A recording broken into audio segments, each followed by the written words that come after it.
It is 7:10 in the morning and I have just fed 30 birds. It took me under a minute. One scoop filled level. What is in it came out of a bin in the shed behind me and it cost about £1, somewhere near $1.25 in your money. In 10 minutes that pan will be empty and every bird in this yard will be away up the field and I will not see them again until dark. That is the part that matters and I will come back to it. There is a number written on the side of this scoop in marker pen. It is the only thing I've ever needed to know about feeding a hen, and it is not a number anyone selling feed has ever put in front of you.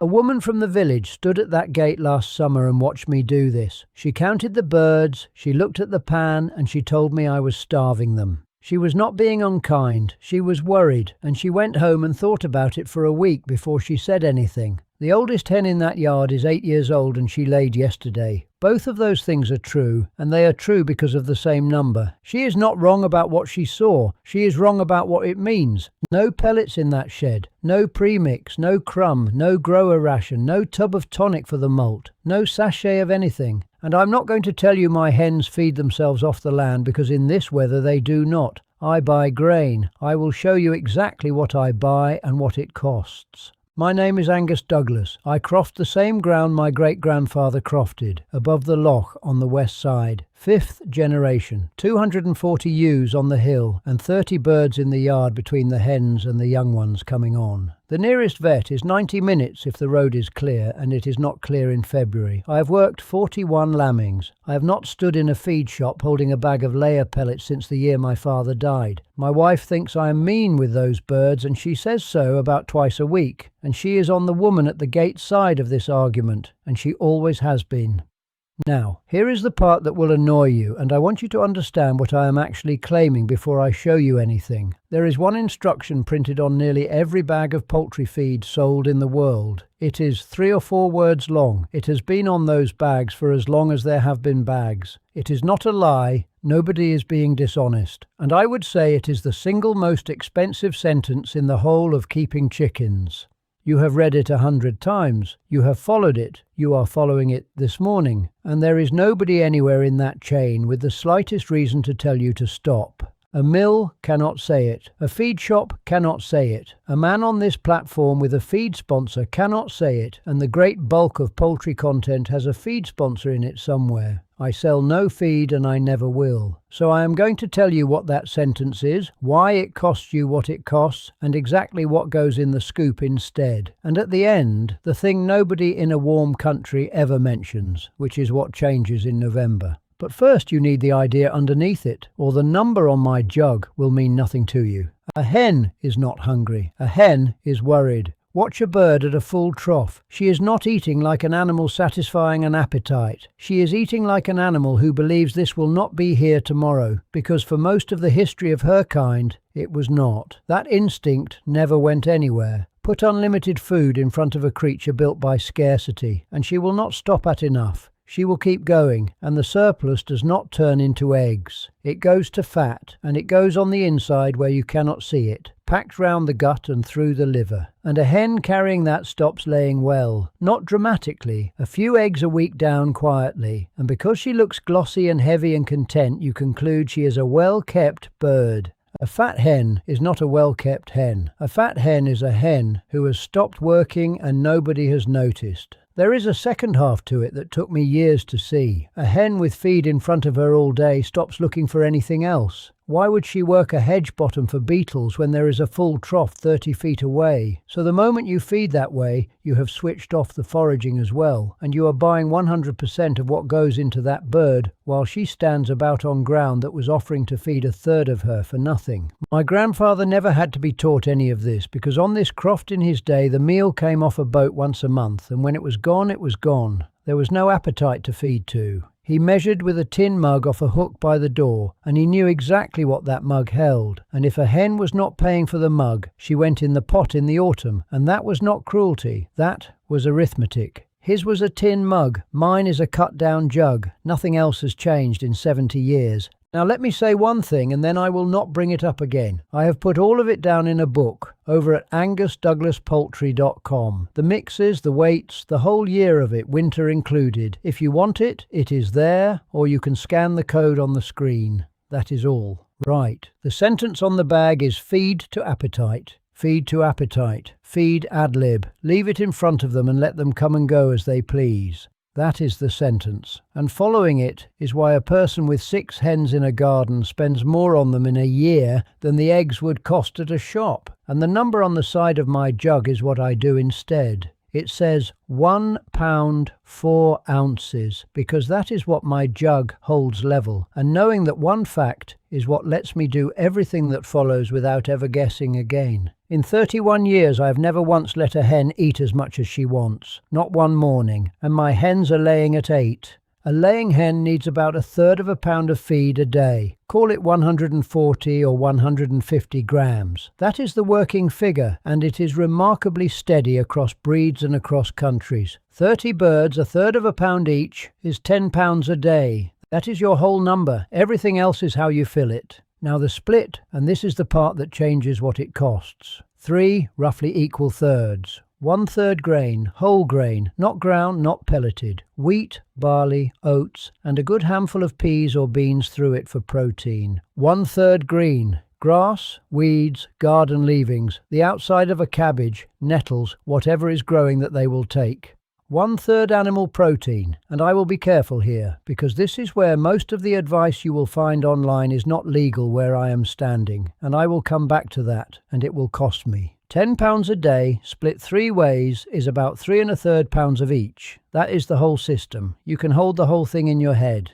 Now why whole grain and not a bag of pellets? Because this is where the money is. A pellet is grain that somebody else has ground, mixed, steamed, pressed, bagged, branded and carted to a shop. Every one of those verbs is a margin. You are not paying for nutrition you could not otherwise get. You are paying for the pressing. Buy the same grain whole, in bulk, direct from a mill or a merchant rather than a retail shop, and you will pay somewhere near 1/3 of what the bagged ration costs. I buy it by the half ton because I have somewhere dry to put it, and that is the single biggest saving on this list by a wide margin. If you have no space, go in with a neighbour and split the load. There is one honest objection to whole grain, and I will give it to you rather than wait for somebody to raise it. A pelleted ration is uniform. Every mouthful is the same, so a bird cannot pick out the bits she likes and leave the rest. And that is a genuine advantage in a big shed where nobody is watching individuals. On whole grain, a flock will hunt out the wheat and leave the barley sitting if you let them. The answer is the measuring again. Give them what they need and no more, and the pan goes empty, and when the pan goes empty there is no picking because there is nothing left to pick from.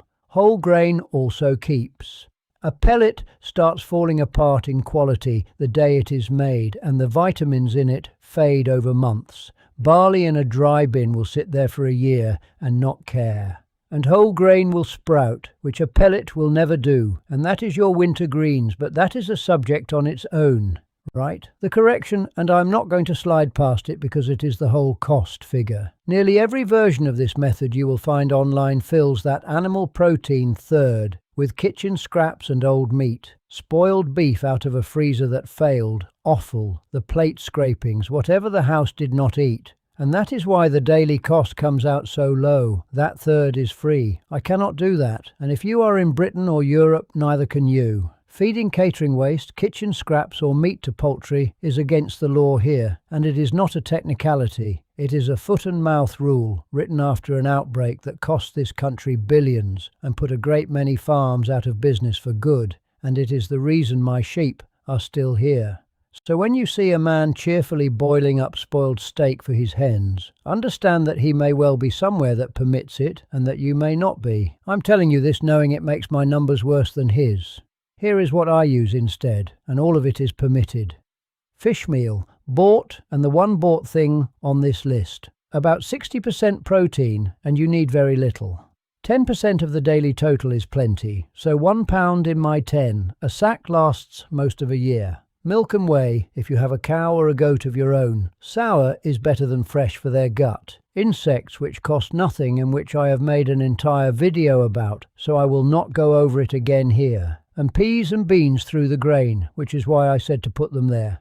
Second correction, smaller but it matters. 1/3 of a pound a day is a summer figure for a bird in lay. In hard cold it goes up because she's burning feed to hold her body heat before she puts anything into an egg. Mine go to nearer £0.5 in January. Anyone who gives you one number for the whole year has not kept birds through a real winter, and I would rather tell you that than have you underfeed a bird in February on my say so. Now, 3 things that make the difference between this working and not working. First, weigh it once ever. Take whatever you scoop with, fill it, put it on the kitchen scales and write the number on the side of it in marker pen.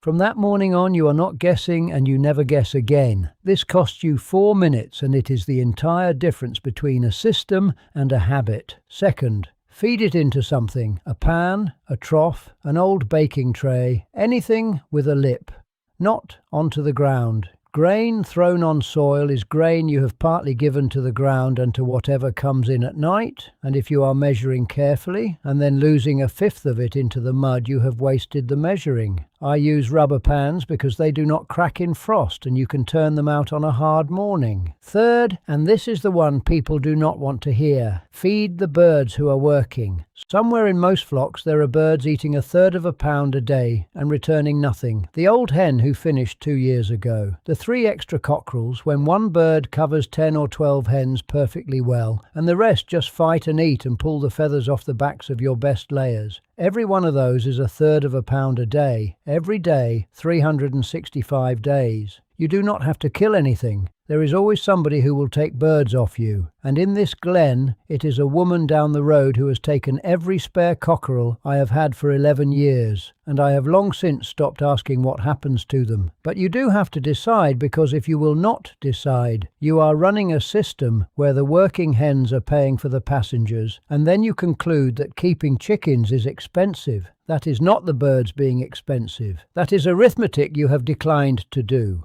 And now the woman at the gate, because I owe her an answer, and so do you. She was right to ask. That question is the correct question, and I would rather a neighbour asked it than walk past. Rationing is not starving, and the two are not near each other, but they can look alike from a gate for about 4 seconds, and the difference is worth knowing exactly. A hen on a measured ration should be keen at the pan in the morning and settle by the middle of the day, and she should have grit, water and shell in front of her at all times, free, unmeasured, never rationed. If a bird is eating her full share and still going light in the hand, that is not a feeding question. That is worms or disease, and it wants a vet, not a bigger scoop. I've gone 22 years without calling one to a hen because I watch them, not because I am hard. Now the part nobody in a warm country tells you, which is what happens here in November. The green third disappears, not thins, goes. From the middle of November until near the end of February, there is nothing growing on this ground that a hen wants, and if you carry on with a summer ration through that, you will have birds off lay and looking rough by January, and you will blame the cold.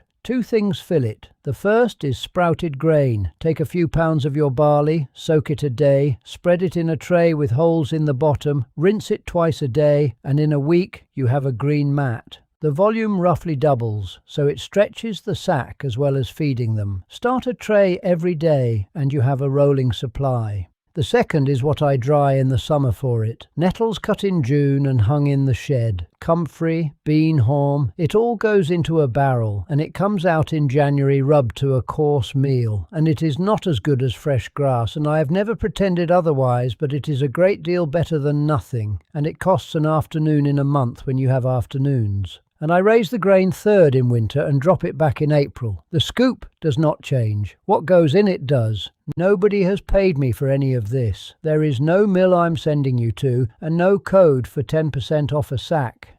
I mentioned the book once, near the start, and I have not mentioned it since, and I will not again. If somebody were paying me by the bag, the very last thing I would be telling you is to weigh what you are giving them. Here is why any of it matters. The reason a person with 6 hens in a garden spends more on them in a year than the eggs would cost at a shop is not that they are bad at this. It is that every single instruction they have been given came from somebody who is paid by the bag.